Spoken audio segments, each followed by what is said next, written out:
Hello everyone, thanks for tuning into the epic 10th Winter 2023-24 update from GavsWeatherVids. So here we go again, it's time to bring you more winter data. We are now up to update number 10 out of 13 of our winter updates. So we are now at the business end, officially at the business end of our winter updates, which means that for the analogues, we're going to be showing you key driver data now.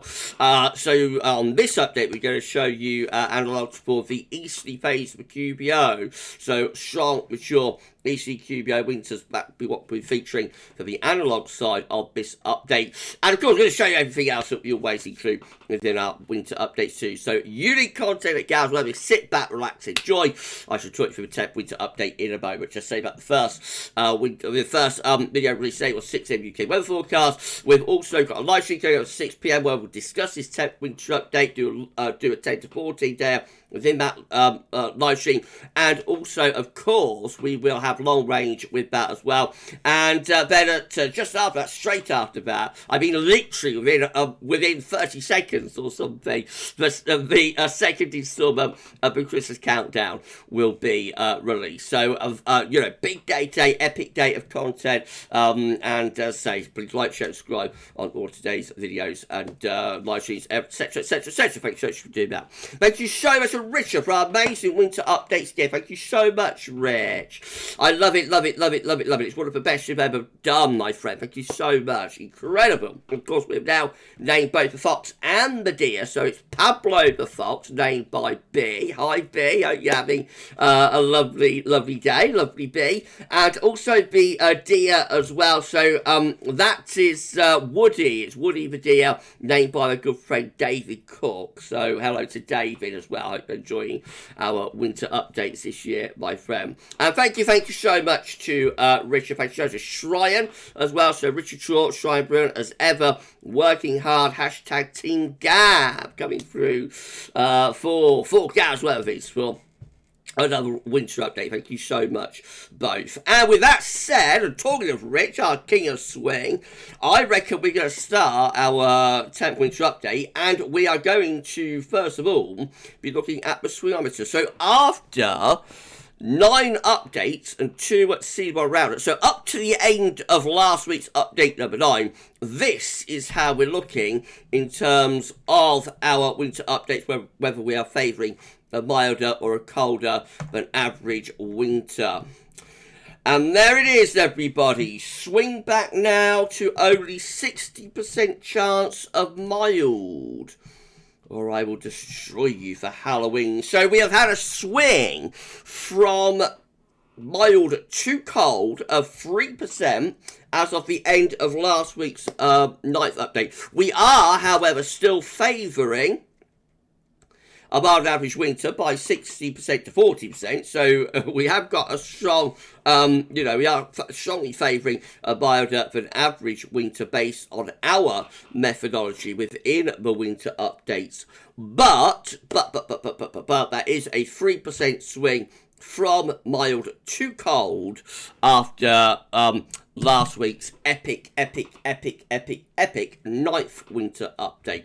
And there's the countdown, everybody. 5, 4, 3, 2, 1. 5, 4, 3, 2, 1. 5, 4, 3, 2, 1. I demand, you alien creature, swing back now, 60%. Now, thank you so much, Richard. Thank you so much to our amazing King of Swing. Thank you so much to the King of Swing for the swing answer. Of course, you will see the swing again next week. And next week, you will find out how swing is looking after this week's epic 10th update. But that's how we're looking after 9 updates, 2 seasonal rounders, favouring a milder than average winter by 6% to 40%, but with a slight 3% swing from mild to cold from the week before. Okay, let's have a look at oceans data then. So thank you, Shannon Richard, for that. Let's have a look at oceans data then. So this is how the oceans were looking. We did last week's 9th update. Got our 4 areas of interest. The ENSO region up here, the northern Pacific over there, particularly with the northeastern Pacific. We've got the Indian Ocean through here, and we have also got the Atlantic Ocean over there. That's how things were looking last week. Let's go through some latest. Well, we've got 75 open tabs, so we're doing this old style today. So that's how the oceans were looking when we did last week's update. This is the latest. So let's deal with the ENSO region first of all. I think we've seen a slight powering up of the El Nino signature. All regions of the ENSO regions we've explained are displaying an El Nino signature. However, I think in this eastern portion of the actual Pacific Ocean, we have actually seen a warming take place there over last week. So again, that's the situation last week, the situation this week. I reckon the sea surface temperature got a little bit more intense through here, and so El Nino is increasing intensity again in the eastern portion of the actual situation. We kind of go against the idea of a Modoki El Nino. So, you know, been playing around with this idea of a Modoki El Nino central base where it would be warmer here and cooler here. There's not all that much sign of that at the moment, I have to say. We are getting on now into November. There's not really much sign of this area cooling. It did cool like a couple of weeks ago, but it's powered up again. So obviously the El Nino is continuing, and it has turned into a moderate to quite strong event, actually, this, I think. Right, the Northern Pacific, let's see how things are looking last week. There you go, that's last week. Up here now, this situation this week. So not much change up there. It's a little bit cooler through here, but looking really quite modest. Most parts of the Northern Pacific actually look generally above average. And this area just here, you know, it's sort of average, a little bit on the cool side. Not what you would classify as a classic cold PDO signature, though, I don't think. And then over in the Indian Ocean, again, we're over here now. That's how things looked last week. This is this week. Again, we see that positive IOD signature, of course, cool over towards Indonesia and warm over towards Asia. That's the signature of a positive IOD. We've had it all autumn, and that is continuing as well. In the North Atlantic, again, that's how the North Atlantic looking over here now. Divert your eyes rightwards. So that's how the Atlantic was looking last week. This is the latest. Not much change. All areas, or most areas, quite warm, especially through here, above average. Sea surface temperature anomalies through there, and down here too, and through there. A little bit cooler around here, maybe. You know, it probably isn't that far from a tripod signature. It's warm under here. It's cool through there, but we do need to cool down a lot more, you see. So, although we may not be all that far from what we would class as a tripod, it isn't, you know, you got to be honest about that. That is not a classic tripod signature by any means. So this is the 7-day change, 7-day trend over the past 7 days. So you see the warming that has taken place through the eastern portion of the actual Pacific Ocean just here. Northward, so we've got a little bit cooler off the coast of North America and Canada. But warmer through there. In the Indian Ocean, just most areas are warming actually at the moment. And in the North Atlantic Ocean, so up here things have cooled a little bit over the past week because the sea surface temperatures were so much above average, despite temperature cooling, you know, the sea's temperature cooling by a couple of degrees, it's still warmer than normal. And further southwards, actually warming has taken place through the tropical Atlantic as things have gone a little bit quieter with the Atlantic hurricane season and whatnot.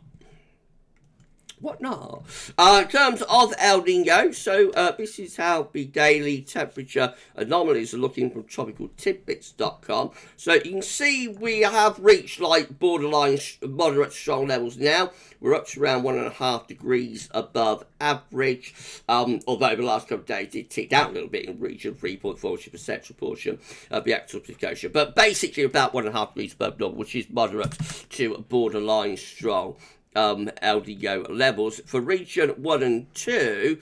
So there we actually see, now this is towards the east portion of the actual Pacific Ocean. Again, remember, around 2 degrees above average, hovering between like 1.5 and 2 degrees above average. So it's still warmer in region 1 and 2 than it is in 3 and 4. Although it's not that much in it now, but it is still warmer there. So as long as that remains the case, we haven't got a Modoki or a Modoki El Nino. What we're going to need to see for that is these blue dots, which are the daily sea surface temperature returns, dropping down to there. And at the same time, we want to see the daily returns here going upwards, going northwards. And if we get that, then we can say we've got a classic sort of Badoki El Nino signature, but we have not got that at the moment. CFS is still seeing a Badoki El Nino, I have to say. So this is the forecast from CFSB2. So we've got the temperature anomalies on the side, dates in monthly periods along the bottom. So we're hovering at the moment around 1.5 degrees above average with the sea surface temperature anomalies we've just stated. By January, we're not that far from 2 degrees above average. So this is moderate to borderline strong El Nino territory. If we get to 2 degrees, then we are having a properly strong, El Nino. Notice by next summer, just a bit of a hint of La Nina, but we won't go off on that tangent because that has no relevance to our winter updates. Now, for 1 and 2, though, so where we currently are 1 and 2, just there, and sort of by November, so by January, we're expecting to be around here. So let's get rid of that again. So actually, where we are right now is around there, I think, and we're expecting by January to be down here, so only like a degree above average by January. So we should, CFS wants to produce a Badoki central base El Nino, but I have to say I'm getting a little bit dubious about it, given that, as we just established, the sea surface temperature is actually still warming in the eastern portion of the actual Pacific Ocean. As far as the SOI is concerned, remember, Southern Oscillation Index is measuring air pressure between Tahiti and Darwin, and then creating an overall SOI number based on those barometric pressure readings. So we see that when the SOI is negative, then the atmospheric setup is reflective of El Nino. When the SOI is positive, the atmospheric setup is reflective of La Nina. So we can see we have actually backed off the negativity of the SOI recently, and we have had some positive days actually. So 30th of October was at +6, and 31st of October was at +7. Latest day, 4th of October, plus 1.46. So in terms of the atmospheric setup, maybe relaxing a little bit at the moment in the El Nino setup, maybe a little bit more towards ENSO neutral or La Nina, but I would suspect that's only temporary, and I think we will see, big negativity of the SOI coming back quite quickly. Connected, of course, to sea surface temperature, particularly in the Atlantic, is the 2023 Atlantic hurricane season. So this is a page from Wikipedia, and these are the latest scores on the doors, Miss Board. So we have had for this Atlantic hurricane season so far 21 tropical depressions, 20 tropical storms, 7 hurricanes, and 3 major category 3 or above hurricanes. All of those numbers are unchanged on last week. And Ace Master Shrine has been keeping this updated for us, making sure there's a Shrine Burn for updating this. So Ace, of course, accumulated cyclone energy is telling us how much energy each individual storm, and also as the season overall is emitting. The higher the ACE number, the greater the energy that has been emitted, both from individual storms, hurricanes, and also from the season overall classification. If below normal, near normal, above average, hyperactive, we go all the way back to 1850 with this. But what we're interested in, of course, is 2023. So our ACE now, our accumulated cyclone energy now, is standing at 145.60 after 20 tropical storms, 7 hurricanes, and 3 major category 3 or above hurricanes. But it's unchanged on last week, actually. Well, it's a very slight change. We've gone from 1.4500 to 1.14560. Barely moved over the past week. No, that is above average. It looks like it's going to be an above average season. We might get one final big storm in the next week or two that was able to lift us up to high practice, but I think the season is winding down, to be honest now. So I've got a feeling that is about as much ACE as we're going to get, and this will be an above normal season. And so we've re-announced this in one of our coming winter updates. We will be explaining what that looks like with winters but follow above normal hurricane seasons. So it should be Master Shrine for updating that. Right, okay, let's have a look at stratospheric data next. Pretty good bit so far, isn't it? Going all right. I enjoy it. Please like, share, subscribe if you are. Right, so this is from the JMA. This is showing temperatures at 10 HPA in the stratosphere over the North Pole. So the black line is the current season. The grey line is the average. So you can see that we are getting toward the bottom now of the season. We generally reach our coldest portion of the year in terms of the temperature at 10 HPA around December into, around end of November into early December, really, on average. The black line is very, very much on target with the grey line, so nothing overly dramatic going on. That's been the case throughout the season so far, really. You'll go way back to September with this, see how the black line has been consistently very, very close to the grey line, so temperatures have been about where you'd expect them to be on average in the stratosphere at 10 HPA, 30 HPA. That's how things are looking. Again, very, very close to average, right way from the start of the season all the way to now. Temperature has not been deviating particularly strongly either way in terms of the stratospheric temperature. We see no sign of a plunge, a black line doing something like that, which of course it can do sometimes, but we are still very early on in the season, so maybe we'll get a plunge in the temperature, and go down to -80, -90, which is something we've seen quite frequently over previous recent winters. But for now, we're very close to average. Just how the GFS is looking in terms of temperature at a 10 HPA. So the blue colour, that's the cold temperatures, of course, in the stratosphere over the North Pole at 10 HPA, hovering somewhere around -70. So if we go back here, that's about where we should be at this point in November, around -70. The bottom gets about -75 when we get to December, something like that. So if we run through the next couple of weeks, you can see again the temperature at 10 HPA hovering very close to -70, -72, something like that. So cooling a little bit over the next week to 10 days, but not overly dramatically so. By the middle of November, we've gone down to about -75 here. So that possibly is a little bit colder than average for the time of the year. And that carries on then right the way up to the 20th of November, again hovering somewhere between -70 and -75, which on the temperature scale, if we go back here, so -75, we'll get the black line down to about there, really, I suspect. So again, we won't be that far from average, I don't think. It all looks very, very typical,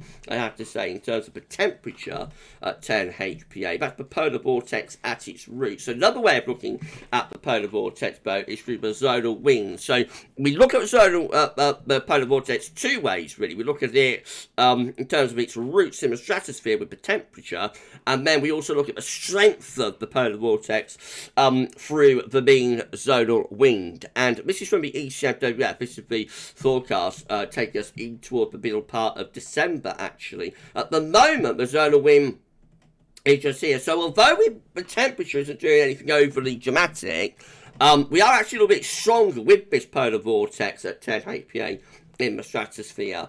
And that's possibly one of the reasons we're having a very unsettled autumn. I'm not sure about that, but certainly we're a little bit stronger than average, which is just here with the zonal wind. And actually forecast power up even more. It might become like a record-breakingly strong zonal wind there, I think, as we go into the middle part of November.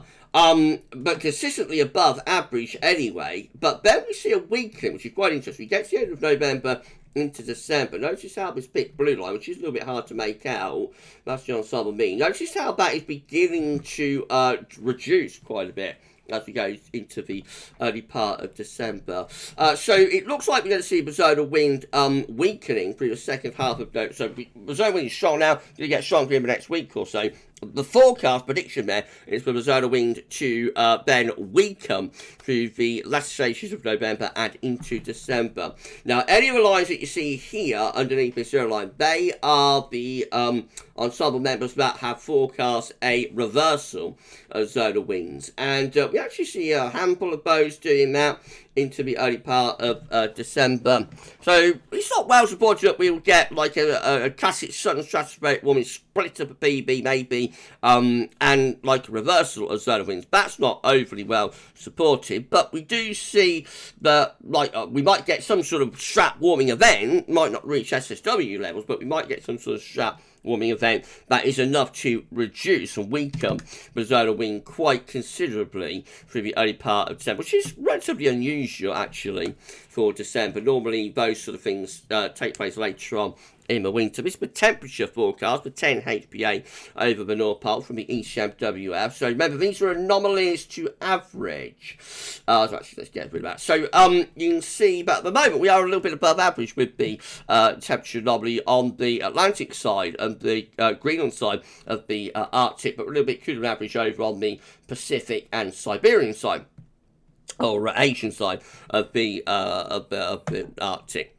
So that's week 1 next week, the 6th through to 13th of November. This is week 2, 13th, 20th of November. Nothing much dramatic happening then. That is week 3, which is the 20th, 27th of November. A bit of a warming over towards the Pacific side again, but again, nothing all that warming. That's week 4. A little bit more intense with that warming maybe over onto the Pacific side, but again, nothing that dramatic. But that's week 5. Now that does look quite a significant warming taking place there. We can't say that's a sudden stratospheric warming because remember these are anomalies to average, so we can't say that it's a sudden stratospheric warming, but that does look like it could be quite impactful. And then that's week 6, intensifying further and seemingly pushing towards the North Pole itself there. So again, that's the that's the weekly mean anomaly at 10 HPA over North Pole from the ECM. It does kind of imply that we might get some sort of significant warming event. It's been at this quite a bit, over the past few runs as well. So let's concentrate on weeks 5 and 6. So if we go back, let's say, to Monday 30th, then it actually looks even more dramatic actually, and in week 5 and week 6 and whatnot. Now if we look at Tuesday the 31st, again really quite significant with that warming event there through week 5, week 6, etc, etc, etc.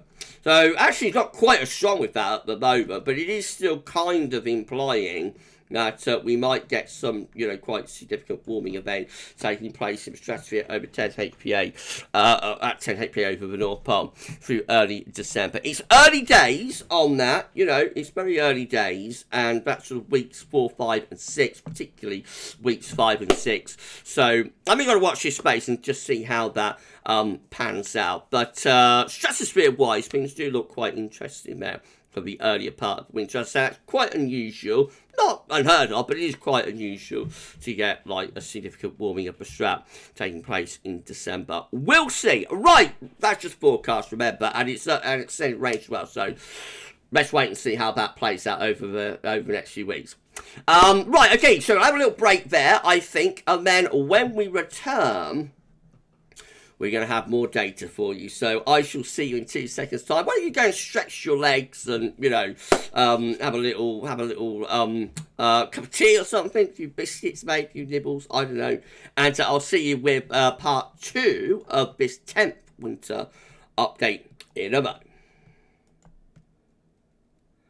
Okay, we're back and we're ready to resume the epic 10th winter 2023-24 update from GavsWeatherVids. It's been good so far. If you've enjoyed it so far, please like, share, subscribe. Thank you so everybody for doing that. And we're going to crack on now with solar data. Thank you so to Richard. Thank you so to King of Swing and Gift Maker Rich for our incredible winter updates gift. Thank you so much, my friend. Right, solar data next. This is how the solar disk is looking on our side of this today from solarham.net. Yes, we have got some sunspot regions. And actually solar activity is at low levels despite that, and is expected to remain at low levels for the next 3 days as well, as reported by Solar Ham. But we have seen a little bit of a tick up in activity over the past week. So Shrine sent this is the GavsWeatherVids Winter Update Solar Activity Tracker. So, of course, last week we really fell through the floor with sunspot numbers. The orange line, orange spots depicting each individual day's worth of sunspot numbers, and we kind of fell through the floor with those on last week's update, the week before, actually. But we can see now from the orange line, super trend line, of course, that's the 7-day average red line, and also from the orange spots, we can see with that solar activity begins to tick back up again now, albeit we are nowhere close to where we was, back earlier on in the summer when we had quite a significant peak through there. Excuse me. So in terms of the trend lines, the thick green line is the 30-day average. It's still trending downwards, actually. It hasn't yet responded to the uptick that we've seen in the past few days. The blue line, which is the 60-day average, I should say, that's also trending down a little bit as well. So the trends are still downwards, but the daily returns, the orange spots, which are depicting each individual day's worth of sunspot activity, the orange spots are ticking back up again at the moment. This is how we're looking compared to solar cycle 24 as of October 2023. So, of course, this is the peak that we had so far, anyway. It probably isn't the peak of the solar cycle, but that's the peak that we had up to, like, the summer, anyway. Since then, we've been trending downwards a little bit with solar activity, and we're currently just here for October, so we're at a lower level of that solar activity at the moment. The comparable position, so this is of course 25, so cycle 25 just here, but comparable position for solar cycle 24 would be, I think, around here now, so, into 2012. So 2012, of course, had a sustained tick down in solar activity and some sunspot numbers that went on for several days, but we haven't fallen down to sort of levels we went down to in 2012, like there and down here as well. We've not fallen down to that kind of level yet, but we are sort of, I suppose, on a par with some of the months that we had in 2012 and 2013. We're not far away from that anyway. These ones just here. Right, and then this is from Richard. Thanks so Shrine for the trackers. Thank you so much, Shrine. And then this is from Richard. So we've got a Guy Fawkes weekend with GavsWeatherVids 2023 Spotless Days gift. Thank you so much, Richard. Happy bonfire night, Rich. Happy bonfire night. Happy 5th of November. Remember, the 5th of November.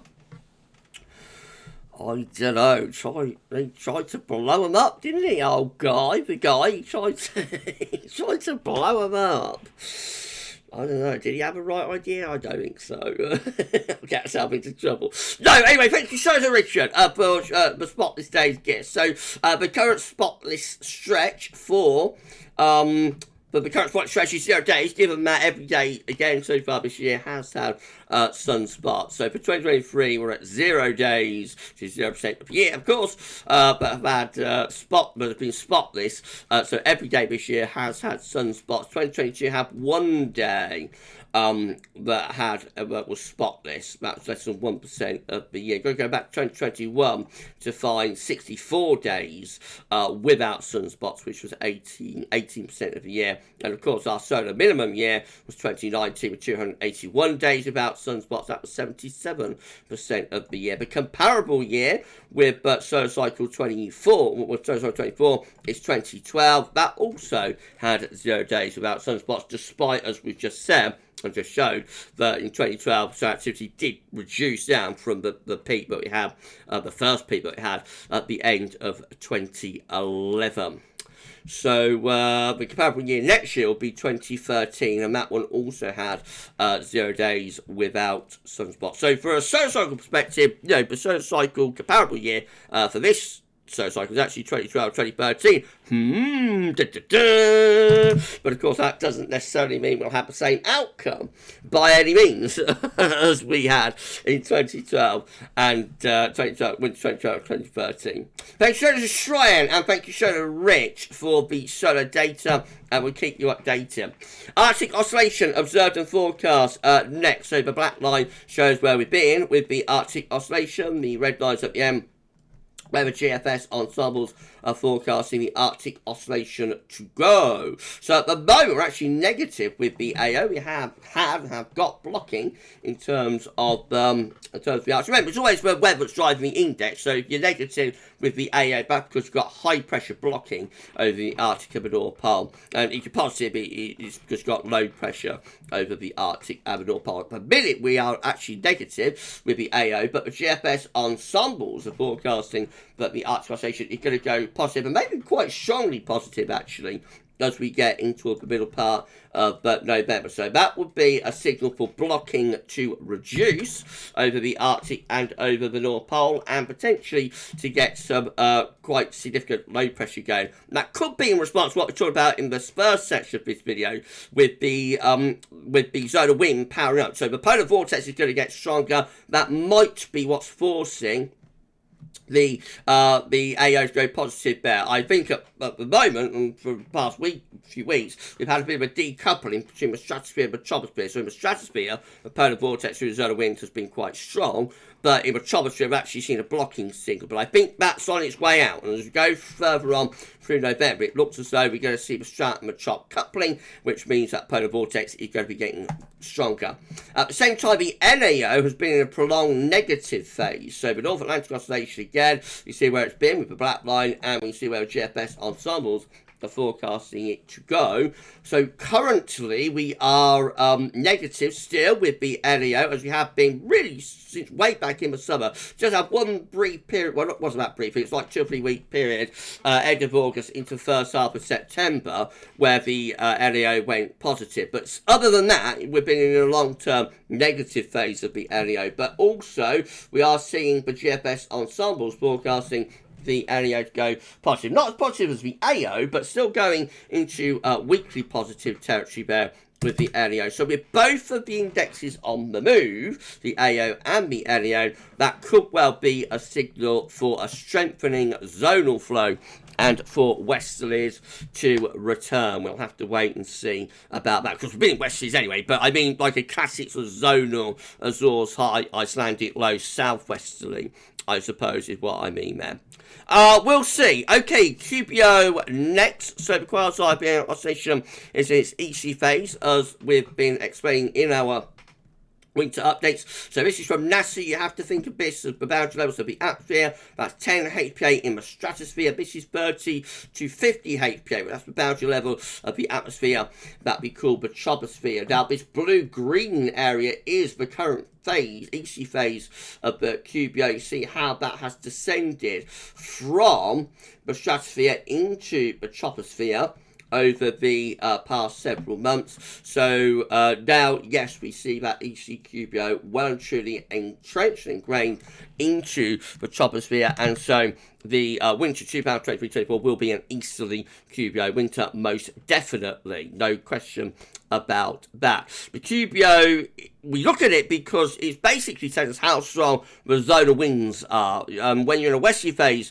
of the QBO, have a strong zonal wind. When you're in an EC phase of the QBO, have a weakened zonal wind. So an EC QBO can sometimes increase the chance of a colder winter, but we'll have a look at the EC QBO winters in a moment. Just to bring you up to date with the actual numbers. So for 2023, of course, we start the westerly QBO with quite strongly positive numbers there. Reversal takes place through the summer, and, you know, since late summer anyway, we've been in an EC QBO. The current number is minus 16.98, which is quite strong. That is a strengthening, further strengthening from the EC QBO, but we had, or the EC QBO number that we had in September when it was at minus 13.58. So we've gone from minus 13 to minus 16 with the EC QBO. telling us that this easterly phase of quasi-biennial oscillation is continuing to strengthen. But what does that mean? What do easterly QBO winters look like? Well, Schreier has got the years together for us that have strong, mature easterly QBO. So these are neither waxing or waning. They're neither getting stronger or weaker with their easterly QBOs particularly. So they're not transitioning, either from westerly to easterly or from easterly to westerly. Nothing like that's going on. These are just standard, mature easterly QBO winters. And the first one of them, which is where we are, of course, which just let's explain. So the first one of them is the winter of 1956-1957 with low pressure in the Atlantic. This is generally quite a mild winter, but December 56 does have a white Christmas, which is interesting. But otherwise, winter 56-57 is generally a mild and relatively wet winter as well. We've got 58-59 as our next easterly QBO winter as well, with high pressure away to the north. Low pressure is out to the west as well, and winds coming in from a north or a northeasterly direction back. So that one has a cold January in 1959. Otherwise, February, I don't think it's overly cold, but it's quite dry. It's a dry winter as well, 58-59. But yeah, it does have a cold January, that one. So relatively dry, but quite a cool winter, cold January. And then next up, oh wow! What's that?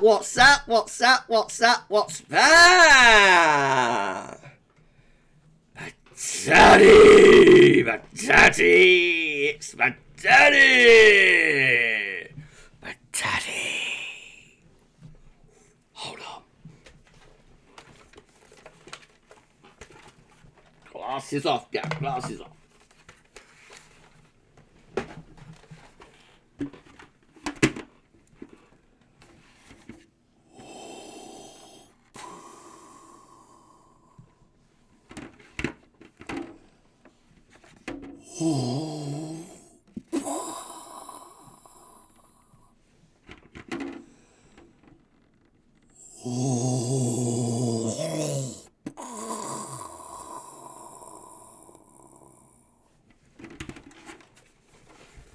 Yes, it's my daddy! It's the daddy of cold winters! It's 62, 63. Here it is, everybody! There it is! The daddy of cold winters. We've barely seen it at all this season. I don't think we've seen it at all, actually, in the actual winter updates. We did see it perhaps once in the earlier sneaky peekers we did back in the summer, but it's been very, very conspicuous by its absence this season. So I had to make a big thing of it, didn't I? Had to give it a grand entrance. There, ladies and gentlemen, is the daddy of cold winters. The daddy of cold winters. It's 62, 63. The coldest winter since 1740 with low pressure. The jet stream pushed away to the south and high pressure. What's he doing? High pressure blocking around Greenland, Iceland. And guess what? Guess where the wind direction is coming from? That's coming in from the east with bitter cold air from the east and from the northeast in the winter of 62, 63. It is, as I say, the coldest winter since 1740, which makes it the daddy of cold winters. And there it is. It was an easterly QBO winter, mature easterly QBO winter for 62, 63. And that's it, everyone. Whoa. Amazing. Okay, let's carry on. We've got 65, 66 next. This is quite a coldish winter as well. Much more low pressure dominated this one, but does have blocking up towards Greenland. So this one quite cold around Christmas of 1965 and into January of 1966 as well, but then gets milder for February. We've got 74, 75. This is just a generally mild winter. Low pressure to our north and west, high pressure to the south, winds coming up from the southwest. So that's a very mild winter in the middle of the 1970s. We've got 81, 82. This is an easterly QBO winter as well. Interesting, blocking up towards Greenland. Low pressure is underneath it from the Atlantic, so winds coming in from the northeast. It's a very front-loaded winter, so it's coldest in December to early January. Big freeze in December to early January, and then gets milder again as we get into late January and through February of 1982. That is a proper cold winter as well. We've got 83, 84 with low pressure in off the Atlantic. This is an unsettled winter, but quite cold with the zonality. So this is an unusual winter in that you see cold zonality. So it's quite a westerly winter, but very often the low pressure tracking northwest to southeast line of the jet stream, and so that does bring snow into the north. We've got 86, 87. This is quite a cold winter as well. High pressure away to the north, low pressure is to our east, winds in from the northeast. Has a very mild December in 1986, and has a big freeze in January of 1987, particularly the second week up to the middle part of the month. Freezing cold January in 1987, and then a bit on and off through February, milder in February, but some cold snaps. Cold comes back into March of 1987. 1991, 1992 is definitely one to forget. It's a strong anticyclonic signal with high pressure sat right over top of the country, so not much happening in that winter. We've got 2000, 2001. That's quite a cold winter in the north, so again, very low pressure dominated, very wet winter. But for the north, we do bring in cold air from the east quite a lot into Scotland, so snow there. Elsewhere, we're talking about quite a bit of rain, but there are cold snaps even down in the south. And for the era, for that late 90s, early 2000 era, it is one of the colder winters, actually, 2001. This is a proper cold winter again. It's 0910. Again, we see blocking around Greenland and Iceland. We get low pressure underneath it from the Atlantic going into southern Europe. Winds in from the east as well. So wintry and cold in the winter of 2009. 2010, and the coldest period is like middle of December to middle of January, so especially the first couple of weeks of January, very, very cold and often very snowy too. 2011, 2012 is a very cold winter for eastern parts of Europe, so a big freeze winter for the Balkans and into East Europe. We have a winter off there, have a run of cold winters from 08, 09, 12, 13, but we do get one off, which is at 2011, 2012. We're on the periphery and protected by this ridge of high pressure, but there is one big freeze in early February of 2012. 2014, 2015 is our next ECQBO winter. Low pressure to the north, high pressures out to the west, winds in from the Atlantic. That's an average sort of winter with that one. 2017, 2018 is big from the east winter with low pressure to the east of us and winds in from the north as well. So has some cold snaps in December and January, but the big freeze of the beastly easterly is unleashed when we get into February. Have a stratospheric warming, of course, and that leads us to the beach to the east being unleashed in late February. Then we've got 2011, 2012, this is our last easterly QBO winter. And this one was one to forget if you like cold. So you see, it doesn't guarantee, an ECQBO does not guarantee a cold winter, but possibly it increases the chances a little bit anyway. So this one, just quite mild, and it's a mild winter, really, for 2021, 2022. Often dry in the south. Right, let's put it all back together then. So this is how all December combined are looking with easterly QBO winters. So unsettled for the Decembers with low pressure across northern and west Europe, possibly a little cold snap potential there. We might be sending projection on a bit of a northwest-southeast alignment, but it's not a clear-cut cold signal. However, all Januaries combined look a lot more interesting from a cold perspective, with higher pressure tending to be in the North Atlantic and going towards Greenland. Trough of low tends to be across more central parts of Europe. So a lot of these Januaries, not all of them, of course, 2022 is in the mix, it didn't do this, but a lot of these Januaries are potentially bringing in winds from more of a north or northeasterly direction in the Januaries, and then all Februaries combined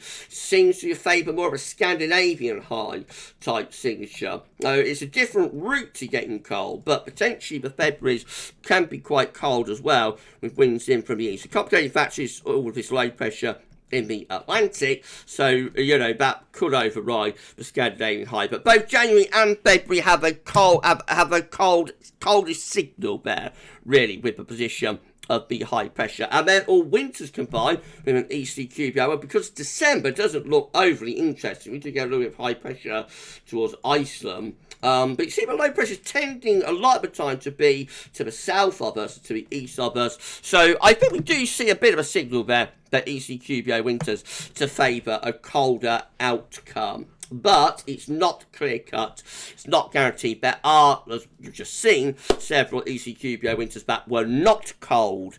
But there are some that were cold, and some of them were very cold, and one of them that was the daddy of cold winters. Right, okay, have a little break there. When we come back, I'm going to show you Eurasian snow cover data, so just got a little bit more to go, and then that'll be it for the 10th winter update. Thank you so much for Ryan for those, get those analog years together for us as well, by the way. So, yes, just a little bit more data, and then that'll be it for the 10th winter update. I shall see you shortly. Okay, we're back and we're ready to resume the third and final section of this epic 10th Winter 2023-24 update. If you enjoyed them, please you like, share and subscribe. Thank you so much for doing that unique content that we have brought you on this 10th update and also throughout our winter updates. We thank you so very much, everybody, for that. Thank you so much to Richard for the amazing winter updates gift. Thank you so much, Richard. Of course, for the daddy gift as well. That came from gift maker Richard, King of Swing Richard. So thank you so much, Richard Shaw, for the daddy. Yeah, that was fun, wasn't it? Right, okay, let's do this then. So, this is how we're looking with Eurasian snow cover last week. So, the 9th winter update. Friday 27th of October. So we had big gains of snow cover across many parts of Russia and also into Scandinavia as well. That's how we looked last week. This is how we look this week. So actually we've reduced the snow cover and pulled it back a little bit across Russia, but it has seen a massive, and I do mean very significant, massive increase across not just Scandinavia, but the Nordic regions, which you see Finland, virtually completely covered with snow. We've got snow line down into certainly central parts of Sweden. Most of Norway looks to be covered as well. So, you know, from last week's, the Nordic countries really have seen a massive gain of snow, but at the same time, we have lost the snow and pushed it back a little bit from, like, the far west of Russia. It has retreated back slightly. So how does that compare with previous years? Let's have a look then. So this is it as of right now. This is how we're looking compared to 2022. So we've got less snow than this time last year in Russia, but more snow in Scandinavia. 2021, the same is true. Actually, we're probably quite close to the Russian snow cover to 2021, but we've got more this year across the Nordic regions. That's 2020, so, I mean, we're well ahead, both for Scandinavian, Nordic, and also Russian snow cover as well. No comparison, really. That is 2019, so possibly a little bit less snow for Russia this year, but more for Scandinavia. That is 2018. Again, probably quite similar for Russian snow cover, but more this year for Scandinavia, definitely. That's 2017. So probably, again, a little bit under for Russian snow cover at this point, but probably more for Scandinavia and Nordic snow cover. That's 2016, so we're behind 2016 in all areas, really. That's one of the few years I think that we're going to be behind. That is 2015. Again, probably quite close, or a little bit behind Russian snow cover, but way ahead of Scandinavian snow cover. That's 2014. So we're a little bit behind 2014 for Russian snow cover, but way ahead of Scandinavian snow cover. That is 2013. Pretty quite close for Russian snow cover, but way ahead of Scandinavian snow cover. That's 2012. So behind 2012 for Russian snow cover. And probably very, very close to Scandinavian snow cover. That could be one of the years that we're closest to, especially for Scandinavian and Nordic snow cover. That's 2011. We're ahead of of 2011 for both Russian and also particularly for Scandinavian snow cover. That's 2010. So we're ahead of that year for both Russian and also Scandinavian snow cover. That's 2009, which we are ahead of, way ahead of for Scandinavian snow cover at this point. And probably a little bit behind both Russian snow cover. That's 2008. We're ahead of that in all areas. That is 2007. Okay, look how little snow we got at this point in 2007. Unbelievable, both for Scandinavia and also for Russia as well. That's 2006, so we're probably a little bit behind 2006 for Scandinavian snow cover. As far as Russian snow cover is concerned, probably a little bit ahead of that one. That's 2005, we're ahead of that in all areas, quite obviously. That's 2004. Again, we see that we are ahead of 2004 for Scandinavian Nordic snow cover, probably quite close to Russian snow cover. That's 2003. We're behind 2003 for Russian snow cover, but ahead for Scandinavian snow cover. That's 2002. So probably quite close for Russian snow cover, but ahead for Scandinavian snow cover. That is 2001. And we are probably quite close, Russian snow cover, and ahead for Scandinavian Nordic snow cover.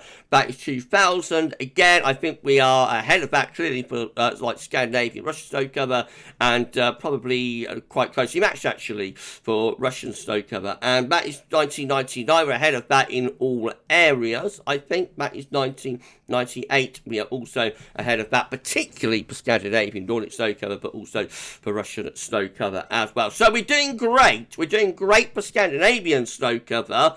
We're probably halfway there for Russian snow cover. We're well in the pack, I think, for Russian snow cover. But for Scandinavian and Nordic snow cover, we are doing really, really great guns, actually.